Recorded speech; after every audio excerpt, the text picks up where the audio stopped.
Welcome to the High Ground podcast. I'm CBW. And I'm Callum. Okay, we're going back to the franchise wars again. We are. And we're going to look at two from 87 and 88, the ones that revolutionized, and I say revolutionized, it changed the face of modern day action movies with Lethal Weapon in 87 and Die Hard in 88, like the 1-2 punch that ushered in a more everyman hero and done away with the masculine one man with his shirt off and all oiled up against an entire army. With it, Sly, Arnie, and all the other B movies of the period were good at. So, Lethal Weapon and Die Hard. So, which is your personal favourite? Well, Die Hard was always my favourite action film for years. I think it might have had something to do with the fact that it came out the year I was born. But I don't know. I've kind of, I suppose it still is, like, in a way. It's like technically it's the best, but I think Lethal Weapon's sort of edging it out a little bit now over the years to be my favourite rather than the best. So it's kind of like the Empire New Hope situation. Like one of them changed it all, and the other is your favorite. So I don't know. I would probably say Lethal Weapon's edging it out a little bit now. I gotta say that for me, it's Lethal Weapon. I mean, I love Die Hard, but I was more the sequels, 2 and 3.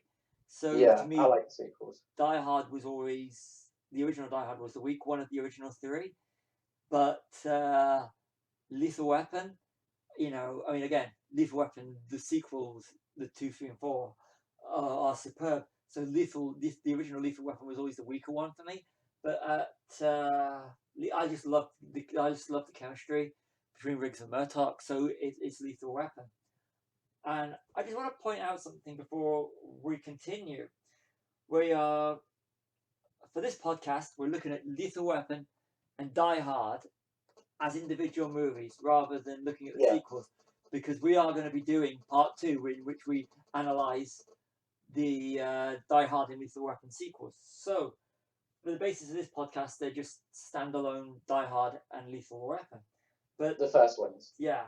But the impact, watched them both at the weekend, and like I said, I know Lethal Weapon, and Die Hard, I know it, but not so much. But when you watch them both back to back, they are seriously enjoyable. They are, pardon my language, effing good movies. They are good, yeah. And they're still really good today. Yeah. And I know we always do this, so I should really do this now. This is what happens when you keep a load of notes lying all around. 87.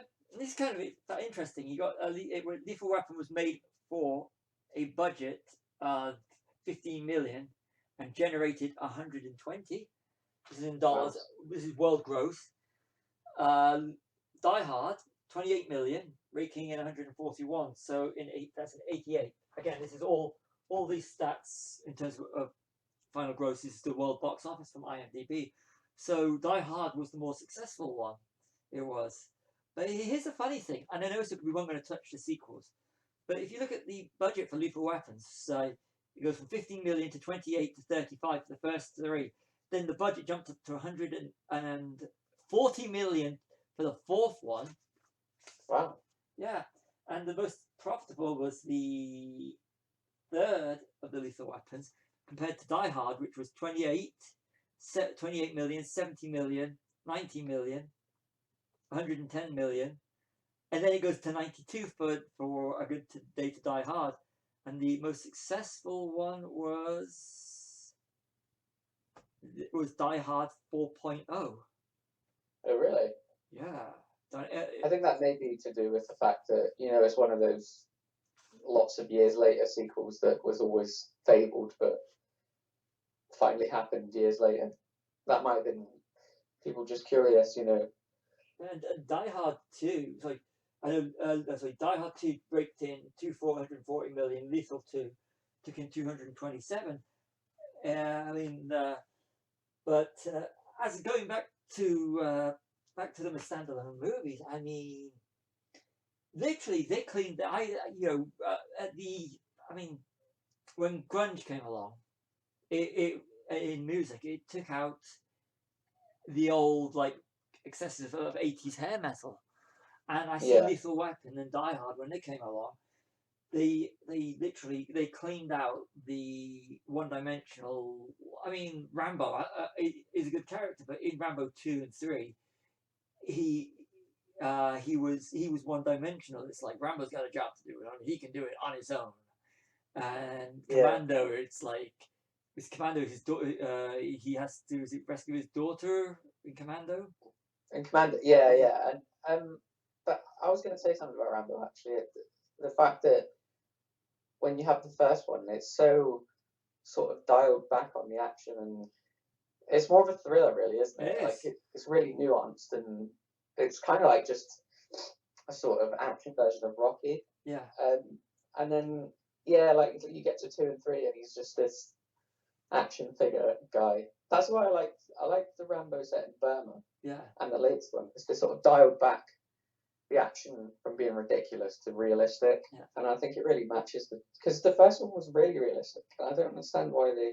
Well, I do understand, but it's just a strange theory. You go from really sort of realistic character driven stuff to kill all the bad guys. But it was Arnie versus Sly. I mean, It was, this is yeah, not knocking the 80s. The 80s had literally just great action films, and yeah, they were great. you really wanted to go and see it. I mean, even in say something like Predator, which was John McTiernan, you've still got Arnie on his own at the end taking on the Predator.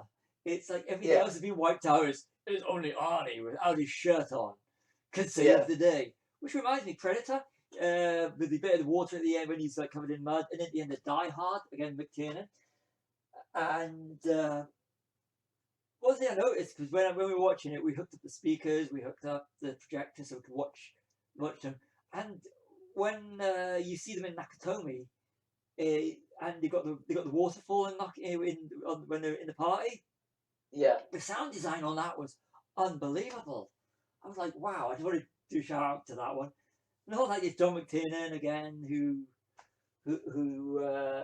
helped, who after making films like Predator, goes and reinvents it with Die Hard, and it's good to see the smaller, more relatable characters. It is, and yeah, uh, I mean, Die Hard created the first Die Hard alone created a whole genre in itself. yeah, It did. So it's funny because you've got oh yeah, and let's go back again. Predator. Shane Black stars. Shane Black wrote Lethal Weapon, it's a weapon. created Yeah, Riggs and Murtaugh. So it's kind of cool that these two movies. I mean, there was quite a few of these that they're so interlinked with each other. yeah. I mean, because you've got with Die Hard as well, it kind of has the makings of a buddy cop movie because of the stuff with Al, Reginald Bell Yeah, Johnson. And like I always wanted to see a buddy cop movie with the both of them together when I was a kid. Like I always wanted them to be on vacation together or something, and something happens, so they have to work together physically this time. yeah, But no, I think it really works in Die Hard that he's alone, and the only sort of tie to the outside world is this other cop that he speaks to, and Al doesn't know if he's really a cop or whether he's a terrorist, but I think he knows deep down the way he talks and how he acts that this is the real deal, because you've got that asshole in headmaster from the Breakfast Club yeah, as the police chief as well.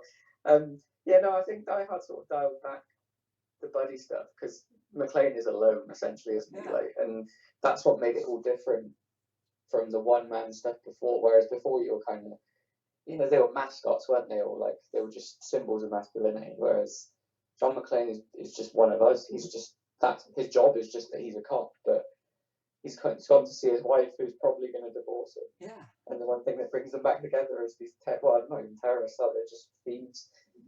yeah. Quite a simple plot, really, isn't it? Yeah, Just bank robbers. but it's yeah. I mean, whereas Al says to him, just go find a place to hide out and they'll deal with it, which was the plan. He was going to Yeah, do that until he realized what was going on. They were going to blow everything and kill the hostages, and he was the only one that could save it. But it wasn't like your 80s action hero, which was he's the only one that can save the day. No, he's going to literally hold back because there's nothing you can really do. One person against a whole army of them? No. Yeah. And he was literally going to sit there and smoke cigarettes till the cavalry came. But when it all went up shit creek, he had to go and do what he did. And it hit me, when I was watching it, the likes of Steven Seagal and Van Damme, the smaller in build types, they wouldn't have had a career if it wasn't for the likes of Bruce Willis and Danny Glover and Mel Gibson. Yeah, I mean, like you say earlier, how many films after Die Hard were Die Hard on a ... Like Under Siege was essentially Die Hard on a boat, wasn't it? Yeah, And then Cliffhanger. with Van Damme, you have things like Sudden Death, which is Die Hard in a football stadium. Yeah. It's just it becomes formula, doesn't it? Yeah, and that's why I think in the later sequels, the ones, the 4.0 and A Good Day to Die Hard, why they just don't work, because it breaks the formula. People want to see John McClane in a Die Hard on a, not a, Yeah. not a, we got And he's a superhero in those two films as well, isn't he? But we'll save that one for the next. But listen, these two, even Die Hard and Lethal Weapon, they both. I mean, they've taken Lethal Weapon for example. You've got Tango and Cash, which is Sylvester Stallone. There's a line in Tango and Cash when they stop the tanker, and one of the cops go, he thinks he's Rambo. Rambo's the lines Hans Gruber says to John McClane about growing up with something like such and such, and the likes of Rambo. So they make a Rambo reference. You've got again John McTiernan's Last Action Hero with Arnold Schwarzenegger. Lethal Weapon chemistry with Arnie and the Kid. Yeah. So you got a buddy movie. So Arnie and Demolition Man, Sandra Bullock and Sylvester Stallone. So they were all cashing in, and Cliffhanger, of course, which is Die Hard on a Mountain. They were all cashing in on these two movies and milking them. They were for this worked, we take it.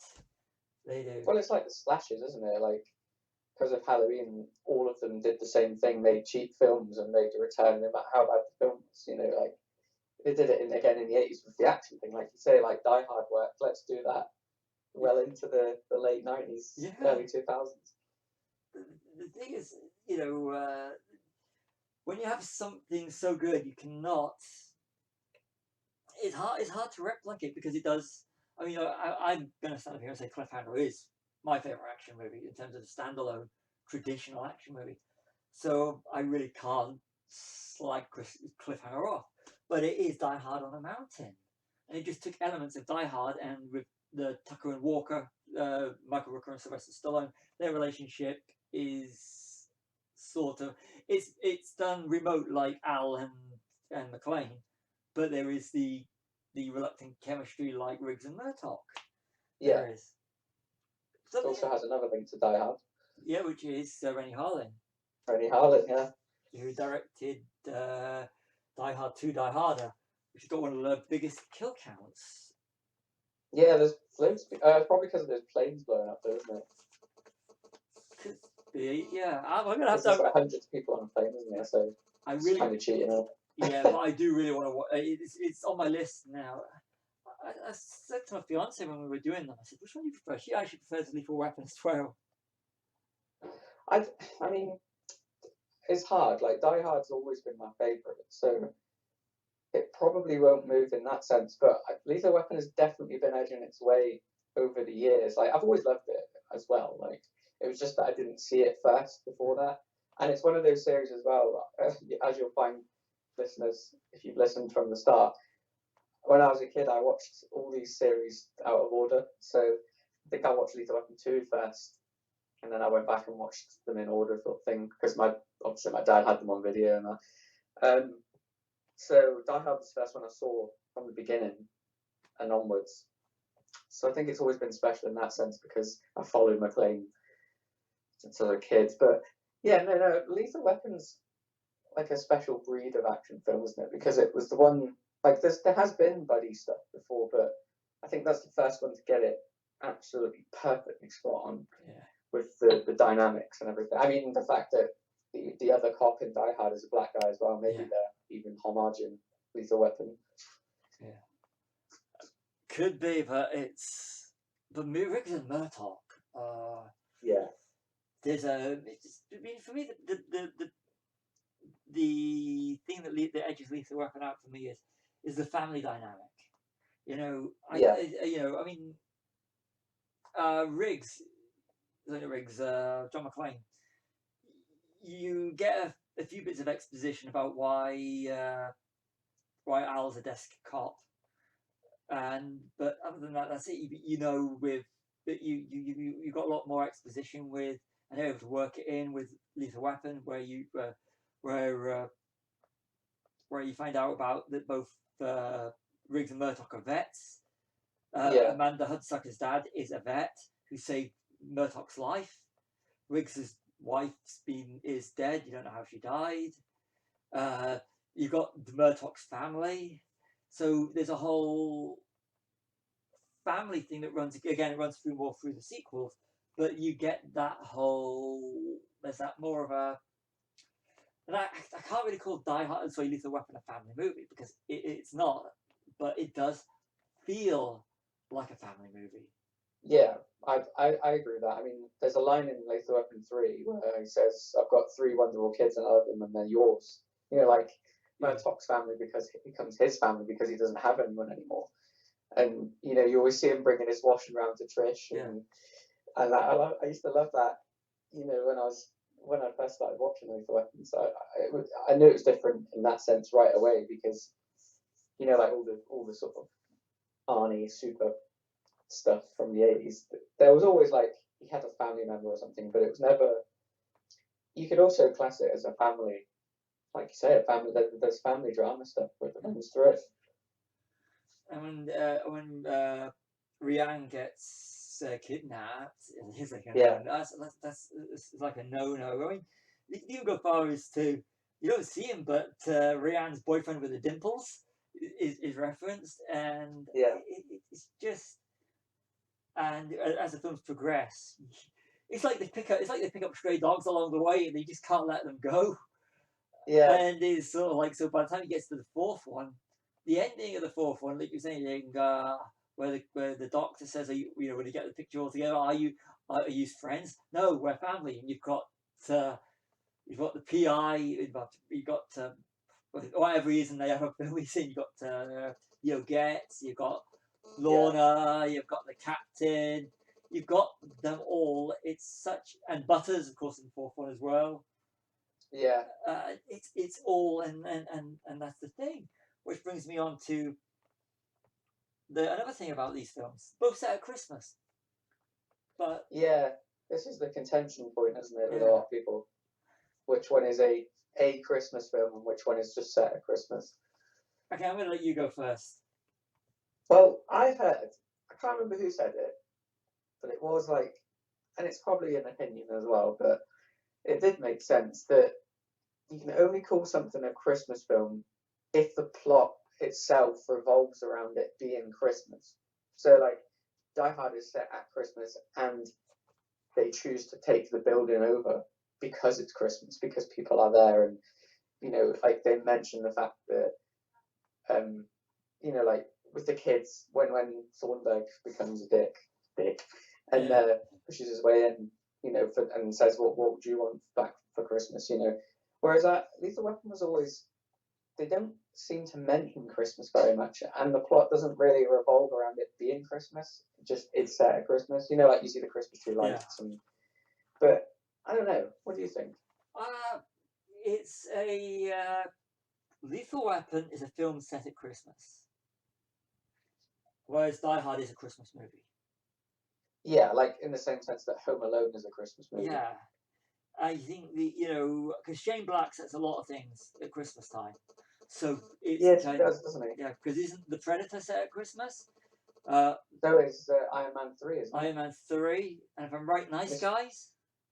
And Kiss Kiss Bang Bang. Yeah, so Shane Black likes to, but. And Last Boy Scout. I've got one I haven't seen since the 90s. I really want to see it again because I really try to build up a collection of Shane Black. Because a little shout out to a Shane Black film that which is The Nice Guys. If you haven't seen it, watch The Nice Guys. Absolutely Oh, fantastic film. to me, it's Lethal Weapon in the 70s. Oh yeah, Lethal Weapon meets The Big Lebowski. I always thought it should have been a prequel. Oh, that would. Oh, end songs. We've got.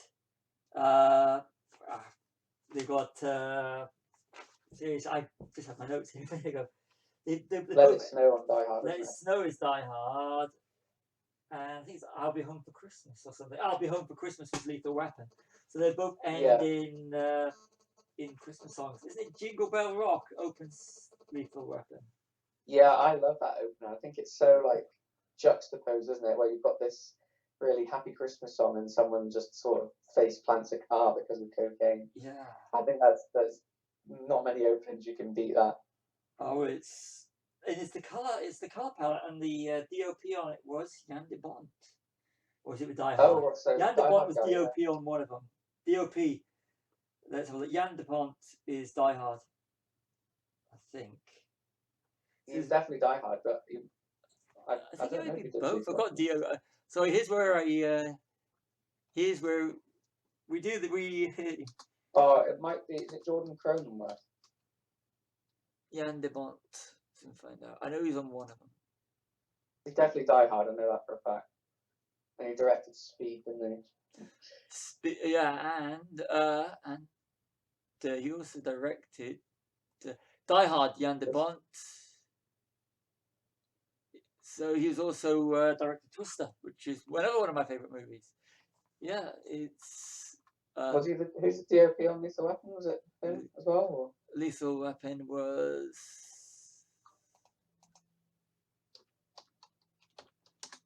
Lethal Weapon. This is what happens when you house. Yeah. There are so many links. So Mary Ellen Trainor. She's in Die Hard. Yeah, she's in both, isn't she? Yeah. May she rest in peace. Which one do you prefer? And I think probably Lethal Weapon, isn't it? Lethal Weapon. I'm sorry. Cinematography. Doesn't he? Yeah. Cinematographers Stephen Goldblatt. DOP. Oh, Stephen Goldblatt. Yeah. Yeah. So. Yeah, Mary Ellen Trainor in Lethal Weapon, especially by the fourth one where she's sick of them. Yeah, is it the fourth one where he's sort of saying to her, "No, look, I can't marry you." Yeah. I know you love me, but won't you just stop? Oh, she passed. And of course, the captain is Richard Donner's cousin, isn't he? Oh yeah, and he's in Steve Kahn. He's in Demolition Man as well. Yeah, and Superman. Oh yeah, and the one that goes Bad Hat Harry. He is, yeah. Oh, Al Young. Yeah, the famous Asian stunt guy. Yeah. You see in everything in the 80s. Yeah, Lethal Weapon, Die Hard, and Showdown in Big Trouble in Little China. Yeah, you got me into Last Action Hero as well. He's the guy that gets the ice cream cone in the back of his head. Charlotte recognised him. He's the guy that was eating all the Twinkies and all the snacks before he went on to do Killing in Die Hard. Yeah, that's right, yeah. That was an improvised scene, apparently. Nice. Oh, and he's Genghis Khan in Bill and Ted's Excellent Adventure. Yeah. Oh, is he? You got to it. That's... Yeah. So yeah. Okay, here's the thing. With Die Hard, you've got the ultimate bad guy in Hans Gruber. And in I found that the general in Lethal Weapon wasn't that good as a character compared to Mr. Joshua the henchman. Yeah, I love Gary Busey in anything, and if you're, we were mentioning Die Hard Honor, he's a great bad guy in Under Siege. Yeah. As well, isn't he? And he's also in Predator 2 as well, isn't he? Yeah. Yeah, so he's like, I think he should have been the main bad guy, actually. Definitely, because I thought the general was a... I get it, he's the guy that was in charge of everything, but compared to Mr. Joshua, he was rather... It's just the stand-in, isn't he, really? Yeah. You compare him to Hans, and there's no comparison, is there? Alan Rickman. When he goes about suits, and as soon as he counts to 3, he does it a few times, he is going to shoot and you are going to die. Yeah, And I think it's scary because he's so sort of refined and laid back, isn't it? Like he looks like a guy you could probably talk about art with, but he'd still kill you at the end of the conversation. and another thing, at the start of the film, this is Die Hard. At the start of the film, Ellis, is it the coked out asshole at the party? Oh, Ellis. Yeah. Yeah. Hart He. Bochner. Pardon? Guy that plays him is a guy called Hart. Yeah. Hart Bochner, I think. But he draws attention to the watch that they bought for Holly. Yeah. And at the end, when Hans got hold of Holly's arm, they released the watch. Now, maybe this is you reading too much into it. Is the removal of the watch, which was brought attention to because it was an expensive watch for all her hard work, is that like the removing of the decadence and of all of the overblownness of the 1980s by the removal of the watch and bringing it back to a simpler time? Maybe as well, because it's the way they kill the bad guy as well, isn't it? So yeah, you're getting rid of the villainy with the watch at the same time. I don't know, man. You can never read too much into something, can you? I quite like that. It was when I was watching it. I actually, if you've never tried writing in a cinema or in a dark room, when you're writing this down and you're scribbling it on pages, it's like you're trying to decipher my notes afterwards. But it was like when I watched it, I was like, yeah, because it drew attention to it. Which can I just do a little quick link to I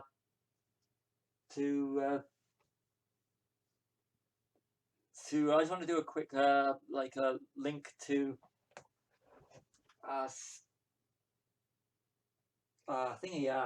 to Brooklyn Nine-Nine, in which there's an episode of Halloween Heist, which is Jake because they actually mention a watch in it that Peralta has to steal. Yeah. And and it kind of because Brooklyn Nine-Nine references Die quite a lot because it's Jake's favorite movie, and I just thought when I started watching it, I was like thinking there's one of Halloween Heists where Jake has to do the watch, so it's the episode where they go to Nakatomi. No, but that's another one that is. So so that's so I just had a little bit of a moment there where you sort of a plug undone. So so if there's any bad audio on here, you can blame me. So so that's just throw me off a little bit off of my the fake out endings. Both of them have fake out endings. Yes, they do. Yeah, with blonde guys as well. Oh yes. Where you think that Mr. Joshua is dead and it's up to Riggs and Murtaugh shoot him in the end together, solidifying themselves. Then at the end, it's Al, who's not drawn his gun in years, is the one that takes out Carl. Carl, yeah. Who is a good villain in himself. It's a nice little sort of irony, isn't it? That they set up. It's just good storytelling, actually, isn't it? That the reason he's a desk cop or a dispatch cop now is because he shot a kid by accident, and it's the one thing he needs to do to save the day at the end, and you're okay with it. And I think he's okay with it as well because he's done something to save people this time. Yeah. So it's the straight out for action movies. I mean, there's so much that you can actually read into it, and the construction is superb. A little thing that I want to point out, Richard Donner likes to put messages into all of his films. If you look in Lethal Weapon 3, where they go under where the Riggs bike goes under a truck, it's a PETA one, people for the ethical treatment of animals. That's just one. Going back to the one in question in Lethal Weapon, there's a Free South Africa sticker on the Murtaugh's fridge. because it was still during the time of apartheid, which would eventually become a part for Lethal Weapon 2. So Yeah. it's subliminally, I suppose you could argue, putting things into people's brains, because you know, you might not realize this, you might not, you'll see it on the fridge, but you might not connect it. But the fact that he actually does put all of these things in there, Yeah. it's just brilliant. It is, and yeah, I just think that messages that you know, that Richard Donner does do with Lethal Weapon, which also adds to continuity, which we'll go to in another one. Where Richard Donner and do all four, whereas only 1 and 3 of the Die Hards were McTiernan. Yeah. Who, I think the dialogue in Lethal Weapon is superior than that of Die Hard. I do as well, actually. I must admit. I think the fact, but then I suppose as well, like, there's two people bouncing off each other for the whole film, and it's part of their the whole film ends with them being, yeah, you know, like, I trust this guy now. He's not a psychopath. Well, he is a psychopath, but he's like, he's got my back, and you know, this and that. Whereas Die Hard, he does sit by himself a lot of the time, doesn't he? So Yeah. you don't get a lot of the big sort of great lines until the second and third. But yeah, no, I think Lethal Weapon's definitely written a lot sharper and leaner. But then Shane Black's good at that, isn't he? Oh, he's brilliant. But another thing is, Lethal Weapon was written as Lethal Weapon, whereas Die Hard, and a lot of the Die Hard movies are actually other scripts that they just accommodate the whole Die Hard thing. That's one thing I was going to bring up, actually, because Die Hard is an adaptation, technically, isn't it? Yes. And wasn't it the novel called No One Lives Forever or something? I'm not sure. But you know, if you say it's more likely because you know more about that side of it. Well, the interesting thing is, it's written by a guy called Roderick Thorpe, who in the 60s wrote a book called The Detective as well, which was adapted into a film starring Frank Sinatra. And part of his contract for that film was that any subsequent things based on Roderick Thorpe's books, he would get first dibs on the part. So technically, Die Hard was actually offered to Frank Sinatra because of a contract, but because he was in his 70s, he obviously said, no, I can't do that. So, I mean, how much of a different film we would have had if that had been a yes? Yeah, but Frank would have done it his way. That was terrible. I don't care. That was good.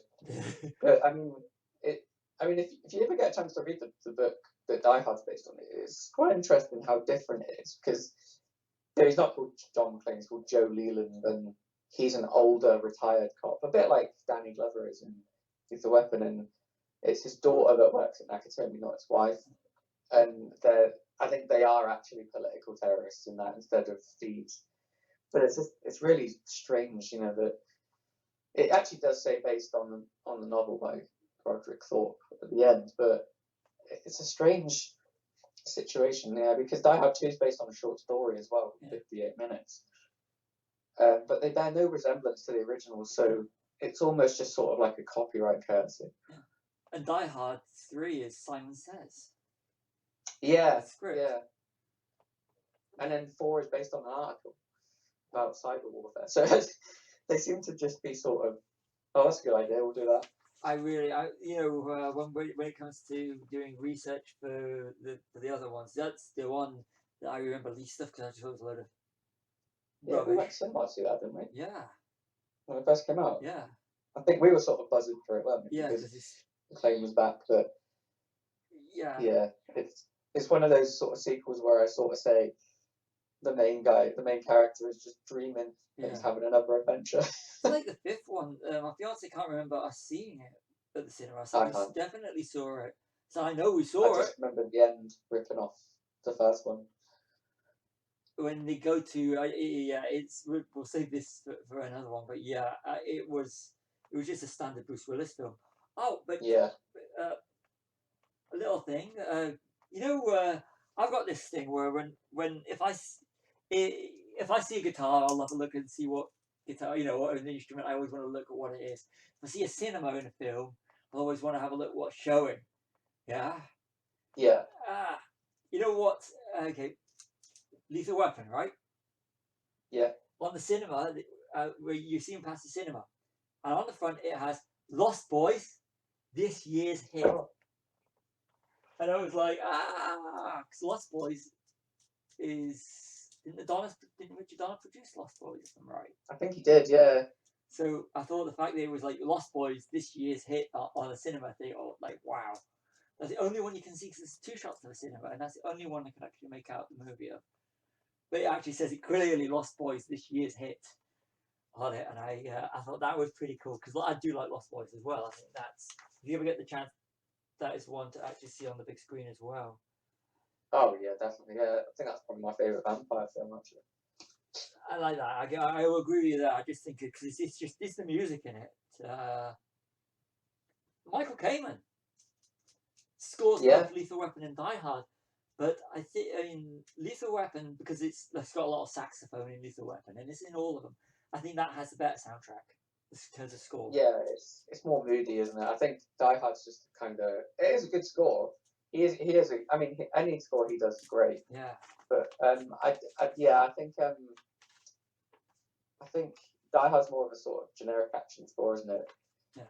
That sort of just drives the pace of it along. He did the score for License to Kill as well, which also stars. Yes, the 2 Johnsons from Yeah. Die Hard. Yeah. They have a good line in it. It goes, "It's just like, was it just like Saigon? I was in grade school, dickhead." As a junior high, dickhead. Yeah. I was like, yeah, it's good. I just like the whole thing with those 2, where they first introduced themselves as Agent Johnson and Johnson. No relation. Obviously not. It's just, I think, I'll be honest with you, in terms of relevance today, I think Die Hard's more relevant than Lethal Weapon. Only in the sense that Brooklyn Nine-Nine, because it's Jake Peralta's favourite movie, and they reference Die Hard a lot. And they've even got Reginald VelJohnson in an episode. Yeah. So I think that, I mean, if you're in a relationship with someone and you want them to watch Die Hard and they say, "Oh, I don't want to watch this action crap," and they like Brooklyn Nine-Nine, just use that and it will get them to watch it. I'm like, why don't you watch Die Hard? It's Jake Peralta's favourite movie. Okay then. So you are related, so you're going to have to watch 2, 3, and 4, and 2 and 3, and then maybe 4 and 5. But we've watched 2 and 3. How far back can you? It's like, yeah, okay. Oh yeah, I don't want to answer that. Funny, you mentioned I forgot he was actually in '99, isn't he, VelJohnson? Yeah. But even better than that. Oh, not better, but even further, meta than that. There's a show called Chuck on a few years ago with Zachary Levi in it.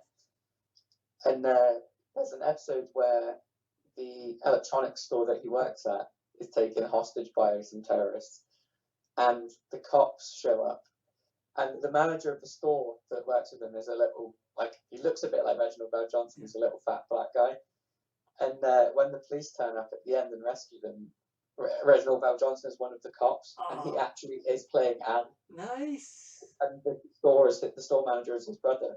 Nice. He says, "Oh, my bro works for the cops. Where is he?" And he comes out and he's like, "Ow!" And I was just kind of like, "Oh my word!" I'll have to check that episode. I do. Or on you got Nakatomi Plaza, the 20th Century Fox building, which is in it was unfinished at the time, wasn't it? Yeah. Which was all the real scaffolding and stuff. Yeah. And that's in '99. That's just it's. I mean, the cheap bastards didn't want to pay for a set, wasn't it? Yeah, but come on, that building does look iconic. It does look cool. And I like the way that the color palette in Die Hard, it goes, when they're outside, you actually see it getting darker as the film progresses. Yeah. And I think that's like a sort of sunset-y, isn't it, when it starts? Yeah. It's all sort of blacks, greys, blues, whites later on. Yeah. I just think and the other thing is, when they say about they're going to take out the roof of Nakatomi, the feds are, and it's sort of like there's going to be 20% casualties, and when that copter goes up, you not really that fussed because they were going to take out 20% of the hostages. So it's by doing that, the FBI turns them kind of into the bad guys. They weren't going to work it. They just wanted to get it over with, and they weren't really caring about the hostages. They just wanted, as long as a few survive. So when they get taken out, it's kind of, you don't give a shit. Yeah, I always thought for years that they were working with Gruber because of how nonchalant they were about killing people. I honestly thought they were coming to pick him up. Yeah. But then I think I just as you get older, you realise, they're not. They're just arseholes, aren't they? Yeah. Just because they're the supposedly good guys doesn't mean they are good guys. Yeah. Well, they weren't really good anyway because they were all kind of dicks except for Al. Yeah, I mean, there's kind of that sort of inter-police rivalry in Lethal Weapon, isn't there? Whenever they mention, like with Lorna with the internal effects, Yeah. they're always sort of saying, "Oh, not them again." And Yeah. like, I don't know if they deal with the FBI at all in that, but you get the sense that it's like us and them, isn't it? Yeah. Like normal cops are just cops, like they're doing their jobs, and everyone else is just interfering. Yeah. And Even the captain is kind of like he's like the traditional sort of annoyed captain with these two cops, but he's always got their back. Yeah. But they are the amount of damage that Riggs and Murtaugh do, and they have to get promoted to captain in later films just to keep them off the street. Yeah. But yeah, it's if you get the opportunity to actually see these films on the big screen, these are two films that are. I think Die Hard is more built for the cinema experience than Lethal Weapon is. Oh, 100%. Yeah. But it's Alan Rickman all the way with Die Hard for me. He's just he works even better when you see it in the cinema, because I was lucky enough to see 1, 2, and 3 at the Prince Charles Cinema in London in like a show in one night, and it just the sound is so much better in cinema, and it wasn't a HD, like it was an original, like I think it's 60mm print, so you could see all like the sputtery bits at the start and the old 18s and stuff in it. It was fantastic just seeing that. I'd love to see Lethal Weapon in cinema. I remember. I've seen the last 3. I didn't see 1 and 2, but when we hooked the projector up, it's just superb. Which as if anyone wants to back us in doing this, you could literally show films like Lethal Weapon and Die Hard back to back on a buy one get one free Grindhouse style ticket, and people would pay to see it, or and I just think when we were watching, it's like this actually works.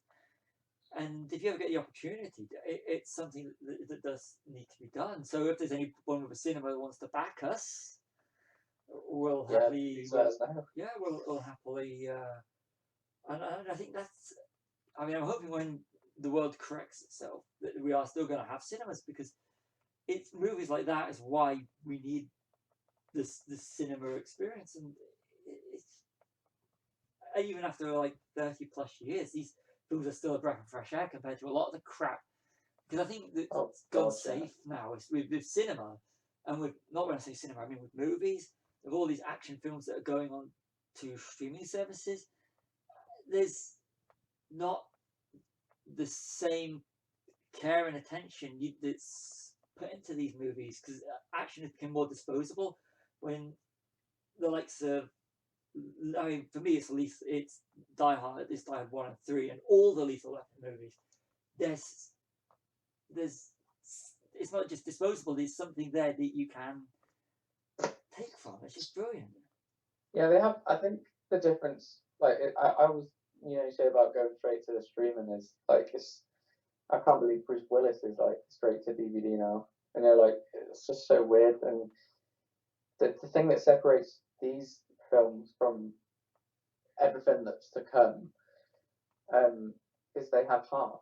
You care about the characters, and like I mean, you sort of in the 80s with the Superman stuff with Arnie and Sly and Van Damme, like you cared because you liked their personalities rather than who their character. You couldn't give a fig about what their character's name was or whatever.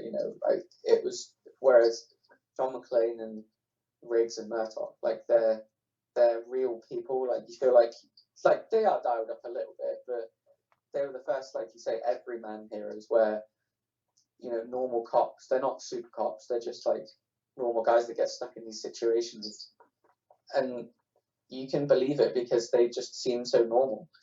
even down to the wisecracking. Like that's what you do when you're nervous or you're in a situation where, you know, dark humor is something cops probably have to use to deal with their job. I completely agree. Throughout the film, Murtaugh going, I'm too old for this. About retiring. And I mean, that's even a cliche in a lot of action films, isn't it? Like, oh, I was 2 days from retirement. Like, they even take the piss out of it in Fast Action Heroes, don't they? Yeah. There's a black cop that says, oh, I was 2 days from retirement before he dies. And you think, oh, wow, like, it's just... Usually they use it as a thing to say, well, you're going to die. You've only got a couple of days left in the service. You're going to be the one that doesn't make it. But we'll go more on to those ones with fake outs and everything with the lethal sequels and the Die Hard sequels. Yeah. Or if it's a war film, they usually say, oh, this is my last tour. I go home after this. Yeah.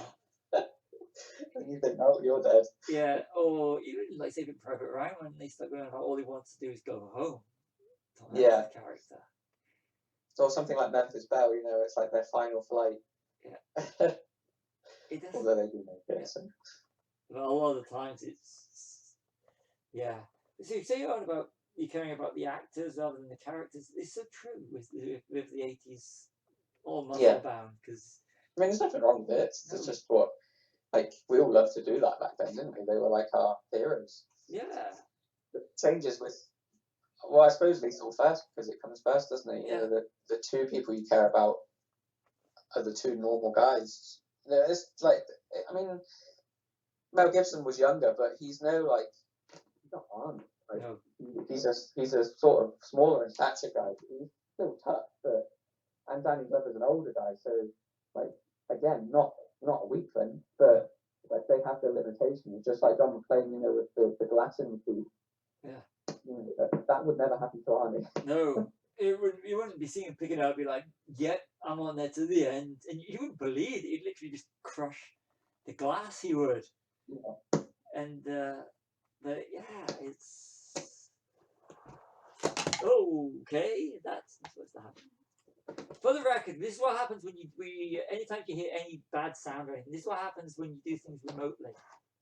This is... Yeah, thank you. Yeah. Thank you, you actually... Yeah. I'm going to go a little bit offside, so in case people wonder why it's different sound levels. We are actually recording remotely, and people, you can be the way this whole situation is. It's so much easier when you're discussing things being in the same room, but it's when you're doing it over a telephone and anything. Yeah, I just think that when it comes to lockdown and stuff, this time around, it's nuts. There's so many different rules for different people, but that's my one rant about. But if it makes the world a safer place, eventually, a healthier place, eventually. But yeah, I mean, yeah. Yeah, when people moan about, oh, we're in lockdown and I'm stuck in a house. John McClane was stuck in a shaft and navigating himself through a shaft. So when people think that they've got it hard, John McClane had to navigate his way through a ventilation shaft. He did, yeah. And making your way through any sort of shaft is not nice. No. I am not going to say any one more line about shaft. Which does bring us on to Samuel L. Jackson, who played Shaft and was also in Die Hard 3. I think things like Shaft and, you know, like, I don't know if he was. Oh, I know, because they wrote Murtaugh raceless, didn't they? Yeah. He wasn't a black guy in the script. It's just the kind of put it out the park with the good. But that's another thing I was going to bring up actually. That probably the weapon has over Die Hard is the fact that they just wrote the characters as characters. There was no, you know, like kind of like Night of the Living Dead. The part of Ben wasn't written for a black guy, but I can't hear you, dude. Okay. Can you hear me now? Yeah, say that again. Yeah, no, I was saying about like Lethal Weapon has the edge over Die Hard with that as well, where kind of like Night of the Living Dead with Ben, where he wasn't written as a black character, but he just tested the best, that actor, so they just sort of said, well, doesn't matter what color he is, whoever tests the best is the one that gets it. And like, I can't imagine any other person playing myself anymore. No. I will But eventually. I like that. I will eventually try and watch a TV series, but it just doesn't seem right. No, it seems like a sort of. Oh, you're going again. Say it again. What's that? Parody. Yeah. But then again, you've got one of the Wayans brothers, haven't you? Yeah, he was in Last Boy Scout. Yeah. So, yeah. And, okay. In wrapping up, which is, which has been your favourite Lethal Weapon rip-off and Die Hard rip-off? Well, probably my favourite Die Hard rip-off would be Under Siege. Like, if you have to go there, it is a rip-off, isn't it? Yeah. I can't really think of one for Lethal Weapon. Maybe I liked Loaded Weapon, the National Lampoon parody. That was quite funny, but I can't think of a specific action film that sort of rips it off the top of my head. I don't know about you. Yeah. Lethal Weapon, Tango and Cash. Same Oh dynamic. yes, yeah, I suppose, yeah. Crazy Cop, Straight Cop. Yeah. I like And- Tango and Cash actually. Yeah, and Die Hard is got to be Cliffhanger for me. Yeah, good choice. So A lot of people say Speed, but it's not Die Hard on a bus because it's all done remotely, isn't it? So there's a bomb on the bus. What do you do? What do you do? I'm Bill as Preston I've never Esquire. liked Speed. But I think we both agree, don't we, on that? Yeah, Everyone loves it, and I don't. I like Keanu Reeves as a person. From what I hear, he's a really great guy, and I think he's brilliant in Bill and Ted. But And John Wick. in Bill and Ted, we'll save that for another podcast. The whole what I think of John Wick. I will only watch the sequels because of who's in it. Like the only reason I watched the first John Wick is because it had Dean Winters and Adrian Palicki in it. But and Ian McShane kind of helped when I found out he was in it. But, Yeah, Ian McShane's good in everything. Oh, he's good in American Gods. But we're going off subject. But yeah, it's but when we first started Franchise Wars, if you listen to the early ones, you'll see we were pitting one. We were taking one each and pitting it against each other. But things like this and Star Wars are one of the reasons why debating them is so good because they're both genuinely good movies. They've both very good. got their merits. Not just good action films, like good films where it has the setup of a normal film. Like there's drama in the background, there's stuff to do with the family. It's not just switch off and have your popcorn. I mean, you can still do that, but it's just there's good action set pieces and there's good story as well and character. And even with the likes of someone that we haven't mentioned, and I'm sorry, I couldn't help resist it when he comes on screen. Thornburg, Bill Atherton, William Atherton, and I was like, it's Nicholas It is, yeah. from Ghostbusters. What was his name in that again? In Ghostbusters. He's Thornburg in this, but he's it's Walter something. Is it Walter something? It's Walter Peck. Walter Peck. Yeah. Is this true? Yes, this man has no, but he's. Yeah, I try to keep this PG rated. I think, but it's two brilliant movies, and so the audio's gone. You know what? I'll be glad when we get to go back to doing the old-fashioned way. Yeah. So, this is messing up. So coming soon, we'll be looking at the sequels, but. I think. Do you want to say the last words? Really great film. Different, but just for me, they're genre defined. That's all there is to say, really. I can't say it any better than what you've just said it. So, this is the High Ground Podcast, Franchise Wars, Die Hard versus Lethal Weapon. Stevie W. And Callum. See you soon. Bye.